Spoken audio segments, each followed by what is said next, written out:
Now, if you watched the first part of this little single leg standing thing, we're headed towards a biomechanical reality in an awful lot of your clients, which is valgus, and the associated thing called Q angle. And no, valgus and Q angle are not the same thing.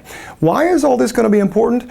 A, it's really, really common, these issues. B, we're leading up to a third part in this where we're talking about why single leg squats are a terrible assessment. They're not part of the biomechanical reality that you're built to do. Don't get me wrong, lots of people can do them. Doesn't mean it's good for them, doesn't mean it's viable after a certain degree of motion. But here's where we must start. We must start with this idea of valgus. So here's a line. I've got this line right here representing the line between your hip, your knee. So it's a line of force between, if it'll stay over here, come on guys, if it'll stay between your hip joint, your knee joint, and your ankle joint. And ideally, ideal world, that would remain a straight line. You see what I've got right there? But because you have a neck to your femur, there is an offset, if you will, to the femur itself, meaning your femur does not follow the line of force that exists between the three joints. That separation in there creates a normal valgus. In other words, it looks like the knee is bent inward, headed towards a knock-kneed kind of relationship. But it's a normal, so there's a normal amount of valgus in any human that has a neck to their femur. Okay?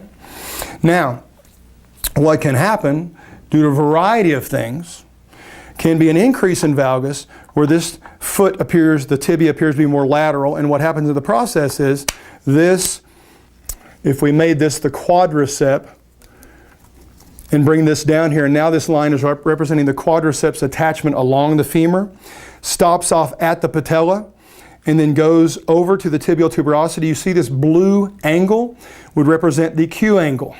So the Q angle is a function of, influenced by, if you will, the amount of valgus that exists in someone. You can also imagine that valgus would change a lot of things like potential wear on the knee, potential influence on the medial collateral ligament, but it also influences this degree of bend of forces, because a muscle is all about force, the force of tension. So this angle here creates a resultant by which the patella is skewed or forced laterally. And some people call that lateral tracking, and that can have a variety of influences in that as well. But the more valgus someone has, the more the patella is asked to ride outward, forced against the lateral side of the trochlea here. And,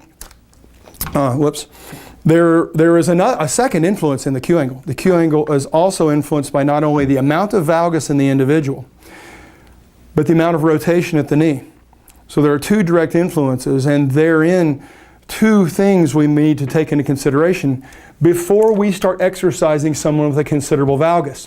And I see it on all these ridiculous shows like The Biggest Loser, where these trainers obviously know nothing about the human body, because they're having people that weigh 400 pounds and have severe, severe valgus, which means crazy forces and poor congruency inside of their knee, the actual knee joint, as well as patellofemoral forces going laterally. They're having them jump, and they're having them lunge, and they're having them squat, and they're having them run, and they're having them do plyometrics and all these things on a knee that is completely intolerant of those forces. And that, to me, honestly, is malpractice. Thinking it's all about the exercises you do, the cardio you get, the calories you burn at the expense of these joints. Guys, when your joints are gone, you don't get to do any of that fun stuff anymore. There are things to take care of first.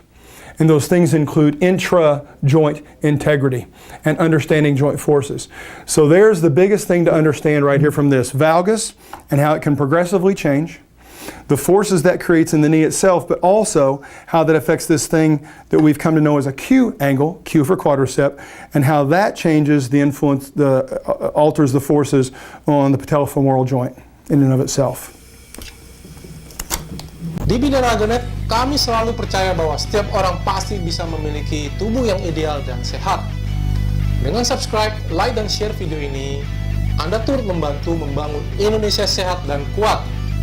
Salam jelas fitness, saya JP.